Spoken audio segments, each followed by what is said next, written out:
In this lesson, we're going to take a look at SnapShot 3D. SnapShot 3D is a method of creating geometry in ZBrush that uses the spotlight in conjunction with alphas. Now, the way this works is, I've got the Wasteland Warrior model up on screen right now. There's some elements in here which are Booleans. These little tubes, for example, create the vents in his respirator. If I go to the subtool menu here, you can see that these are set to subtract from the main head. So if I turn on Live Boolean, you see those actually subtract. So SnapShot 3D allows you to create Boolean objects like this on the fly and build up a complex form of new geometry, basically using alphas to do all the generation. So I'm going to go to the Lightbox menu. Under the Lightbox, at the top of the screen here, we've got a variety of different menus. You've seen these before. We are going to go to Spotlight. And in the Spotlight menu, we have a series of alphas here that allow us to create different pieces. So I'm just going to start with the 512 Hard Surface Spotlight. Now this opens a Spotlight. If you press the Z key, that will enable the Spotlight interface. Press the Z key again, and the Spotlight interface goes away. If I press Z and then click on the background and drag, I can move all of these alphas down so they're visible on screen. Now, if I leave the Spotlight interface, I can rotate and position my object on screen. I'll press the Z key again, and I'm going to select the circle alpha here. Now, my preference is not to work on the original alpha. I like to work on a copy.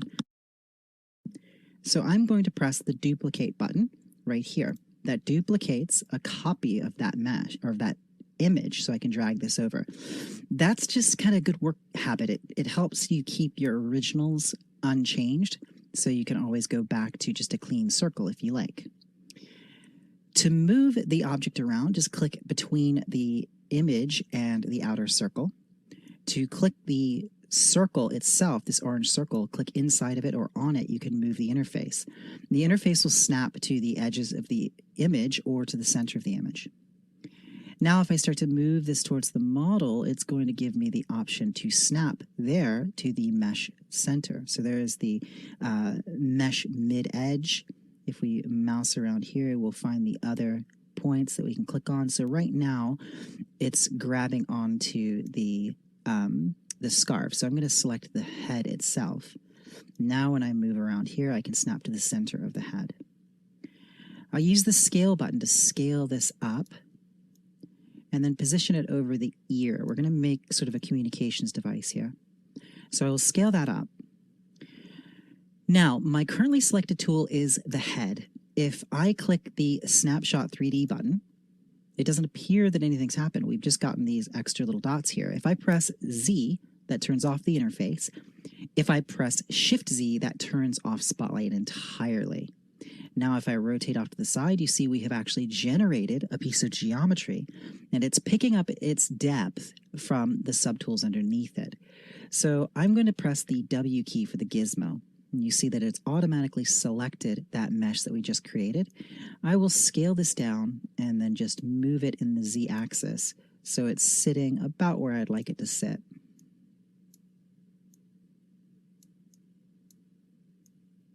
Like so.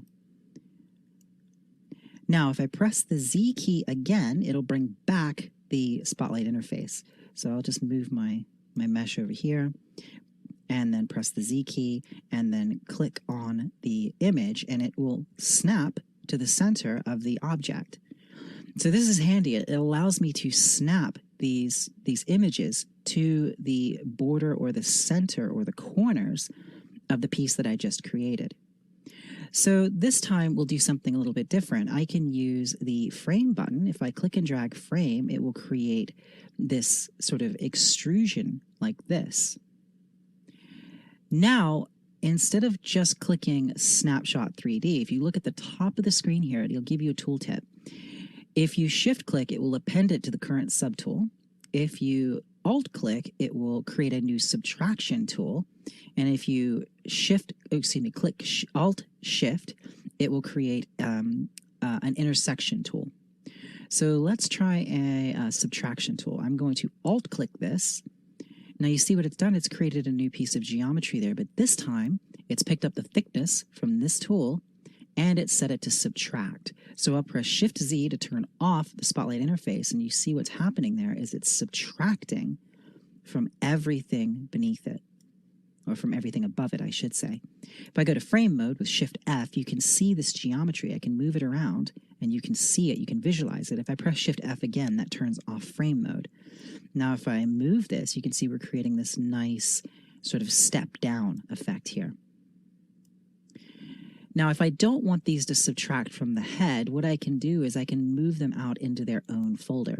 So I'll just grab this piece here, drag it outside of that folder, drag this piece up, and then we'll put these into a new folder. I'll select that, click New Folder, and call it Earpiece.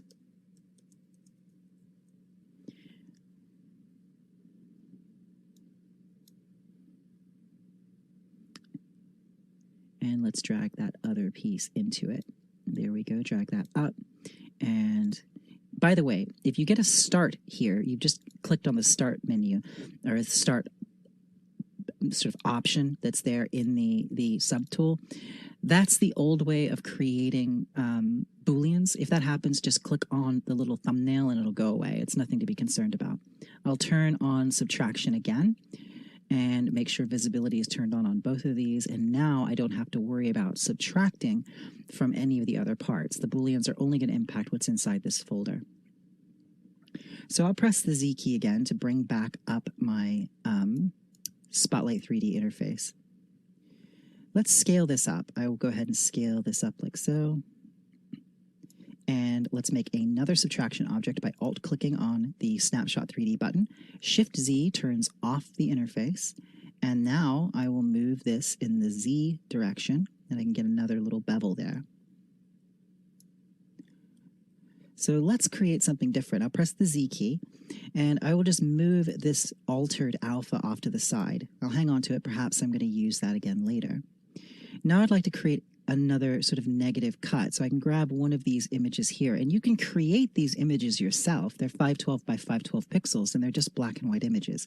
You can load these into your Spotlight by going to Texture, Import, and you can import any image into the Spotlight.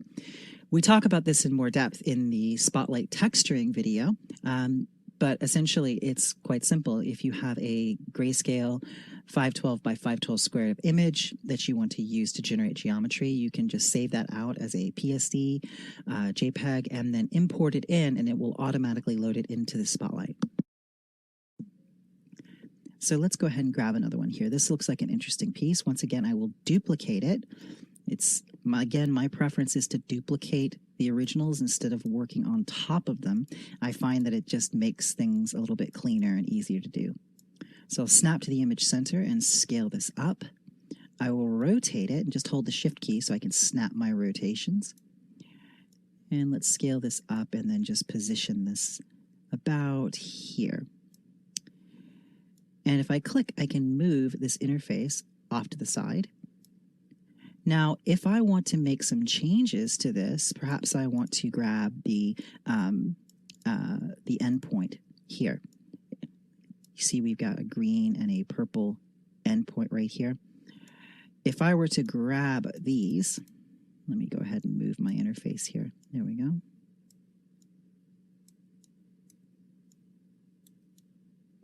Hold the Shift or the Control key, click and drag, and I can squash this along that axis. If I grab this axis here, I can squash it there. So this green dot is the center of the object underneath. The green line is the axis. So if I snap to that and then Control, click, drag on one of these axes, I can change the proportion. If I bring this over here, I can snap to this point here. That is the mesh mid-edge. And maybe I want to just scale this forward like this. So it's very easy to do some quick manipulations to these pieces, just like so. So if I want to move this along a single axis, what I need to do is hold down the Shift key and then click drag. So click the axis here, hold Shift, and you can constrain it so your movement only goes along that axis. So Alt-click the Snapshot button. Shift-Z turns off our interface, and now you see we've got a subtraction object that's carving away from those other pieces. So I'll bring that to about there, and that gives us this nice little step down. We're starting to create some interesting greebles or surface details for this hard surface object. Press the Z key again, and I will move this modified alpha over. So let's add something different on here. I will go ahead and grab a rounded square here, and I will duplicate that with the duplicate button. Grab this, and let's snap our interface to the center of the image.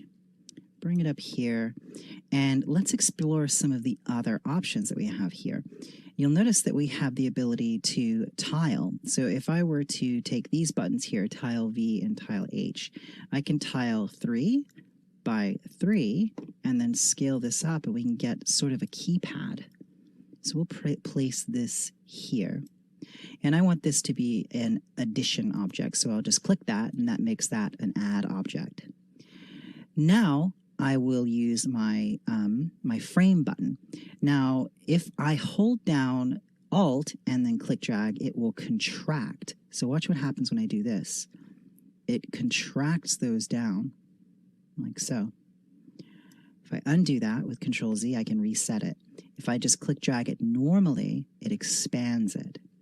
So I'm going to create a new one here that's sort of like a button housing.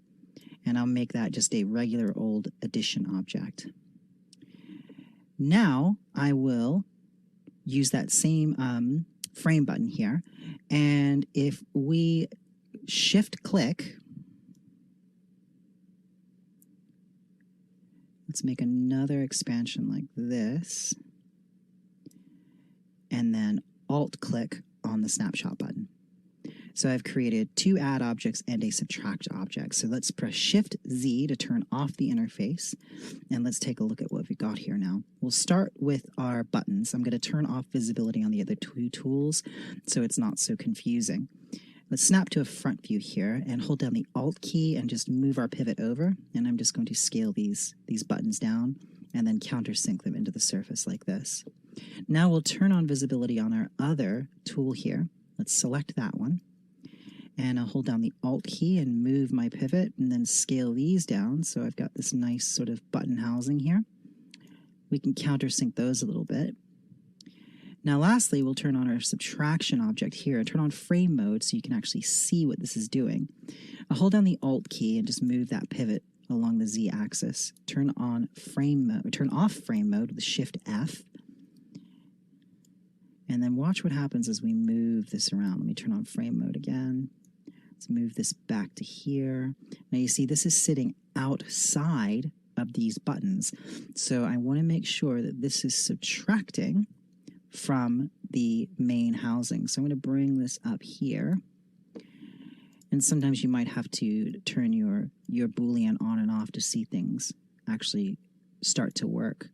So let me go ahead and move this up a little bit. I just want to make sure that this is actually intersecting the geometry. So that should be intersecting, and that should be subtracting. There we go. So that is subtracting now. So I'm going to undo my movements there and then scale that up a little bit. Now it's carving away too far, so what I will do is I will move this off, and again, turn on frame mode, and you can sort of see what you're doing a lot better. I just want to make this a little bit more narrow, a little bit less deep, I should say, and just countersink that a little bit, turn off frame mode, and there you see we've got this nice recessed hollow into which these buttons are actually sitting. So it actually does feel like there's some kind of structure there that those buttons are part of. And I can bring this forward just a little bit so it's not quite so deep, so you can get a feel that there's some structure there.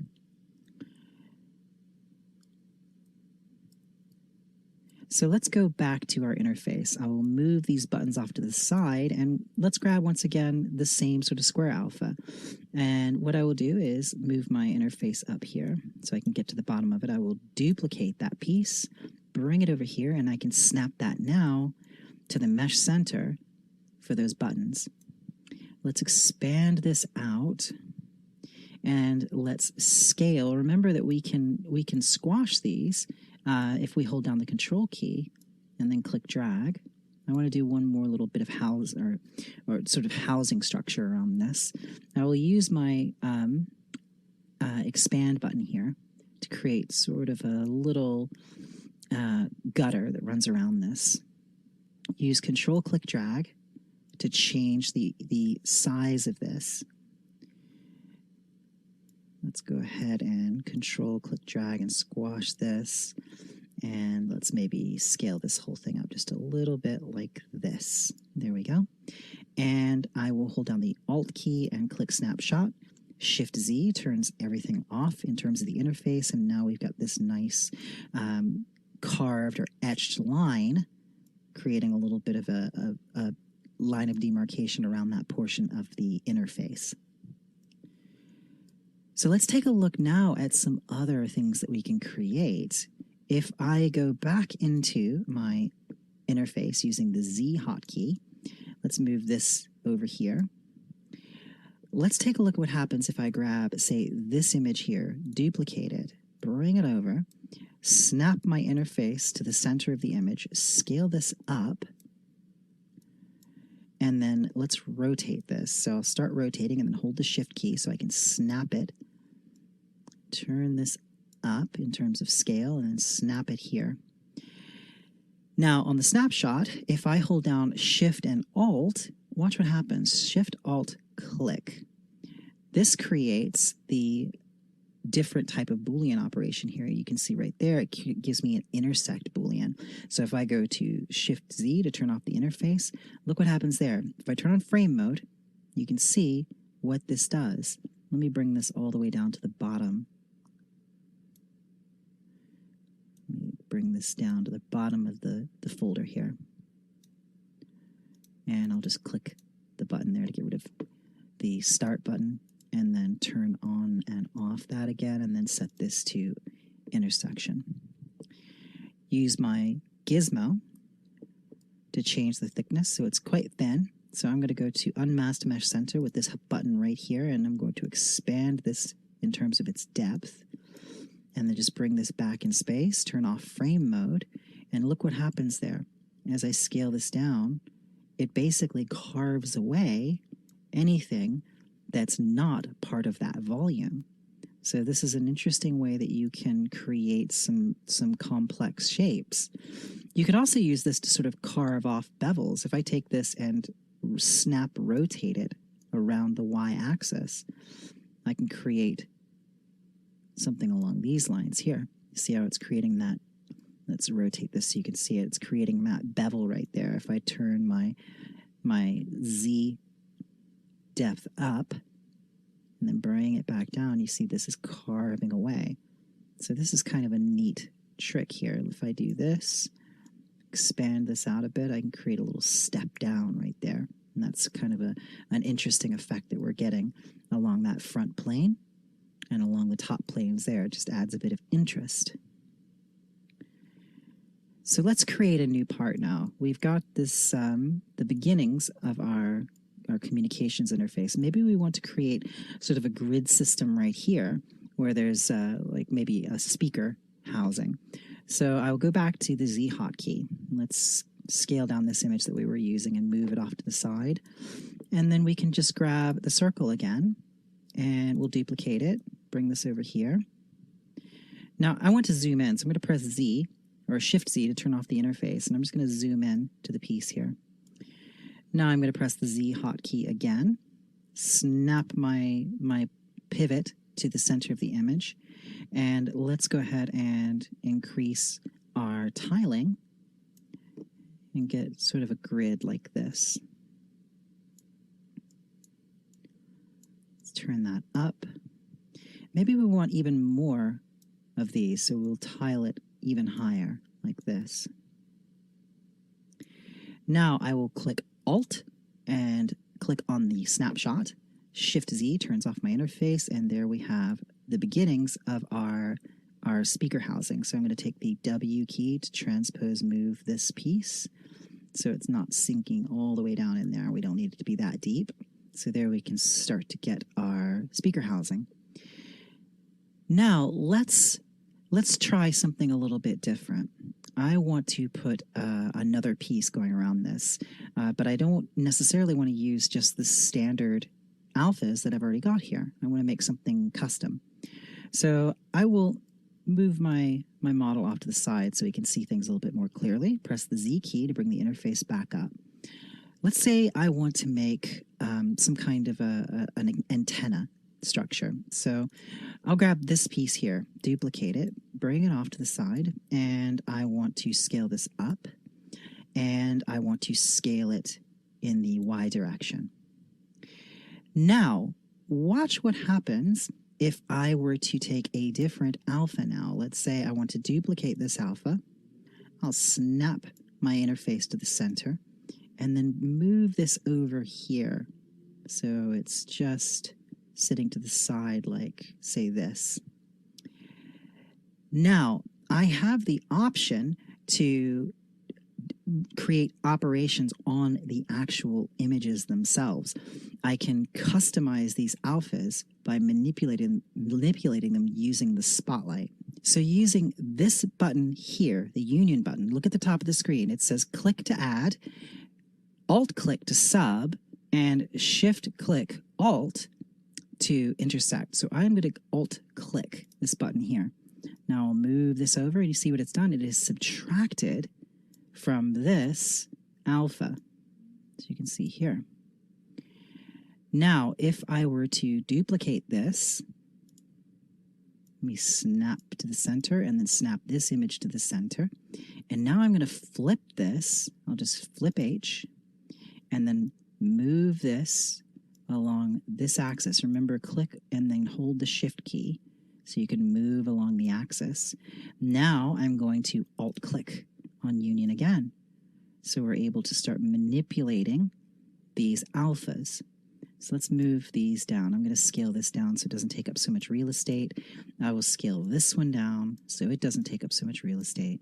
And then let's grab the circle, or even let's grab our grid. We can take our grid for example. We'll snap this to the center, and let's turn down our number of tiles on this. So I'll just turn this down and turn this down, scale this whole thing down. And let's see, let's get a little bit of intersection there. There we go. Hold down the Alt key and click. And you see what that does is it subtracts. If I want to undo it, I just hit the undo button. If I turn my tiling down entirely, and let's say I want to move this up this way, and then Alt-click on the intersect button, that'll carve that out. Scale this down, and then let's move this down. Alt-click again. Oops, wrong button. Alt-click this one. I accidentally hit the snapshot. Alt-click the union button. There we go. And it carves away. So now I've got a brand new alpha. So I'll press Shift-C to turn off my interface. We'll position our piece here.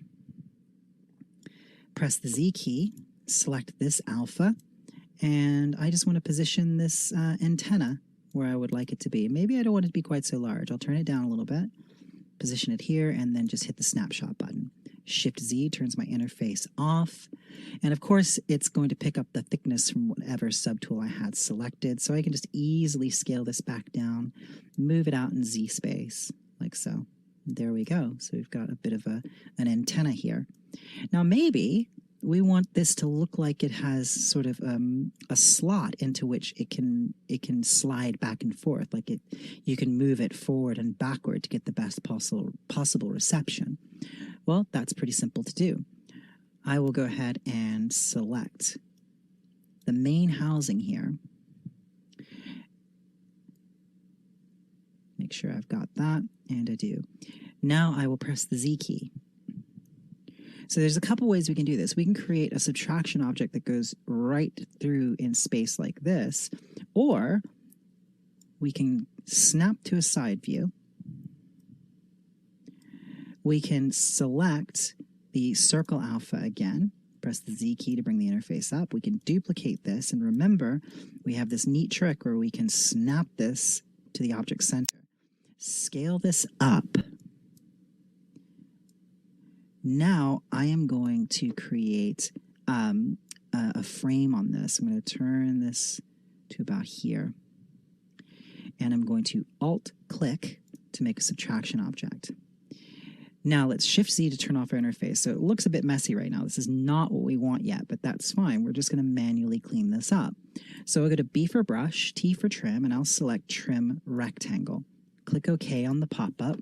And if I hold down Control, Shift, click and drag, I get this marquee.